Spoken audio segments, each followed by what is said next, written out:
everyone, and welcome back to another book review. Today I am going to be reviewing Volume 3 of Solo Leveling. This is a series that I've been reading. Obviously I'm on Volume 3 and I have been loving, so I wanted to get the next volume in the series and see how the adventure continues. This series follows a hero named Jinwoo Sung. He is a hunter. So in this fantasy setting, it is Earth, but on Earth, different gates have been opening. Inside these gates are magical monsters, and humans have discovered they need to defeat everything inside the gate in order to close the gate within a certain number of days, or the magical creatures come out into the world.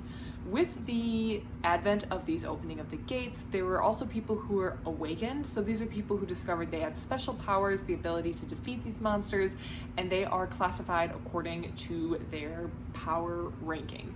So Jinwoo is an E rank hunter. He is very lowly. He just comes along, but he comes along on these missions. He doesn't really accomplish anything. He's more of a burden than anything else, but he keeps doing this even though it's a dangerous profession and he's low rank, so he's probably not going to get very far because he needs to pay for his sister's school, and he also needs to pay for his mother's hospital bills. His mother is ill, and his father's not in the picture.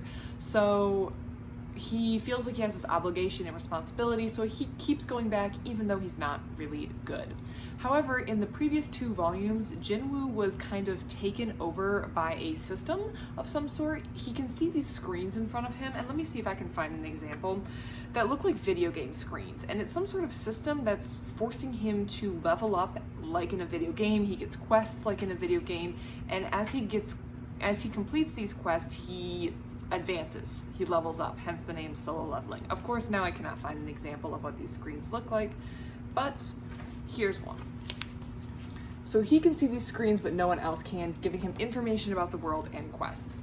As he's been advancing through these quests, he has daily quests, he discovers quests, he's been improving himself, he is becoming more powerful. Now, usually once you are assigned a rank as a hunter, you do not have any ability to move up in rank.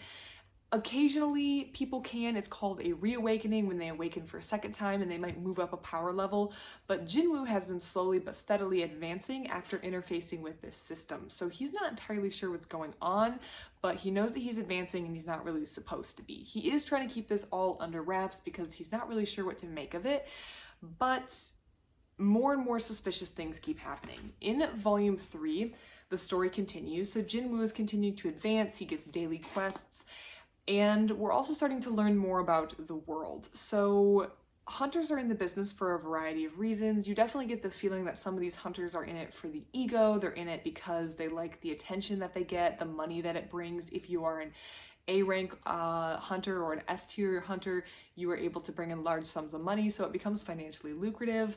Other people are just trying to make a good living like any other job. Some people, like Jinwoo, has family obligations that he's trying to take care of, but there are also people in it for different reasons. And in Volume 3, we meet Tae-sik Kang.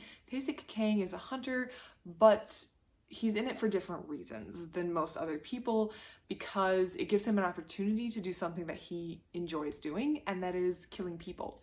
So hunters are not supposed to kill people, at least that's in theory, they're not supposed to. They go into dungeons, they clear it of magical creatures, they shut the gate, and they can escape, get their money, and go on to the next mission. Tae-sik Kang takes advantage of the fact that not everyone always comes back from missions, and it's dark, people get separated, and he uses that to kill people in these like dungeons, in these situations. So he has this, and he likes it. That's the kind of messed up thing, is he likes it. So in Volume 3, Tae-sik Kang is killed to eliminate somebody, and Jinwoo is placed on the mission that Tae-sik Kang is, so they're going to obviously interact and run into each other.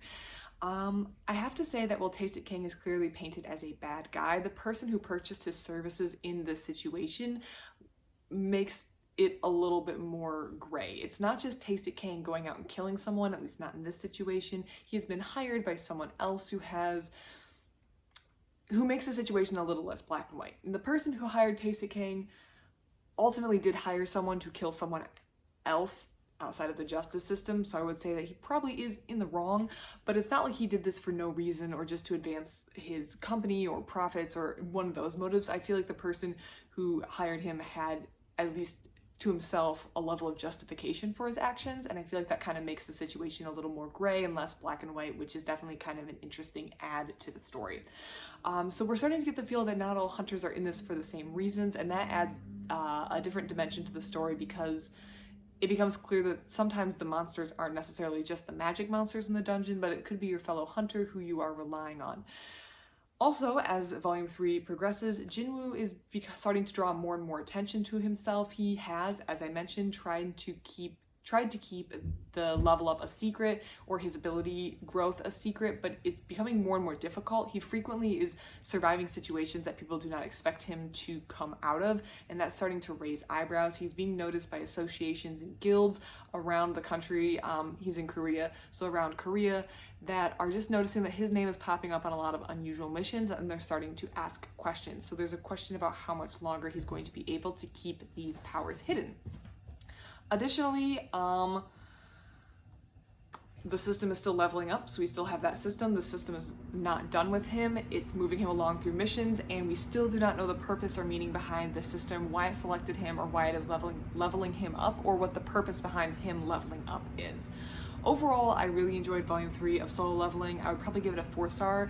It was a great read. It was super fun. I love the art. I love the story. One thing that I wanted to touch on is, when you look at a book like Solo Leveling and you find that it's a lot of action, you think it's probably just a lot of dungeon crawling and fighting, and then more dungeon crawling and then more fighting, but the author has managed to put a level of depth to this that I didn't expect. I felt like this could have been very surface level in action. It could have just been Jinwoo leveling up, or just becoming stronger and fighting people, and then becoming more stronger and fighting bigger bad guys, and then becoming even stronger and then becoming even more a badass, and then this like perpetual cycle that I feel like can become very hard to sustain, or very hard to keep a reader interested, because it lacks a lot of depth. Although some people do enjoy reading that just action-packed, adventure-y sort of comic. I feel like the author managed to inject a lot of depth and nuance into this, so while the story could be really shallow, he or she, I guess I do not know what Chugong is, I do not know if it's a man or a woman, but Chugong has managed to add this level of depth and interest, and take the story beyond a surface, shallow level action adventure, which I really appreciate, and I think maybe I had some misconceptions about going in. So yes, as I said, overall I would give this a 4-star. I really enjoyed it. I'm really looking forward to Volume 4. I don't know why I forgot what came after 3. Volume 4.